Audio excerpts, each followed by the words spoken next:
ગીર સોમનાથના સૂત્રાપાડામાં ચક્કાજામ। ધામરેજ ગામના સ્થાનિકોએ ચક્કાજામ કર્યો। પીવાના પાણીની સમસ્યાને લઈ વિરોધ પ્રદર્શન। છેલ્લા 1 મહિનાથી પાણીની સમસ્યાનો આરોપ છે।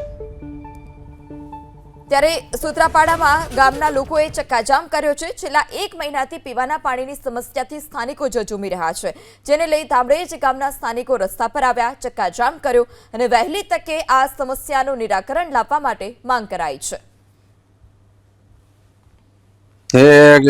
પાણી જે આજે આવેલો હતો એને અમુક એરિયામાં નહોતો મળ્યો, તો બાકીના એરિયાવાળા એવું છે કે ગામમાં પાણી નથી આવ્યું। પછી મેં જઈને સમજાવ્યા કે ભાઈ પાણી આ રાતેથી આવકમાં હતું કે 1.5-2 લાખ લીટર આવેલું છે, આ રોડ સકાજામ ખુલ્લો કરો।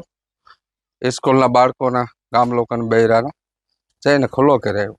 પાણી તો લગભગ 1.5-1.25 મહિનાથી પાણીનું, કારણ કે એજન્સી દ્વારા જેના કર્મચારી બેઠાડેલા છે ને એ લાઈન ઉપર પૂરેપૂરું ધ્યાન દેતા નથી।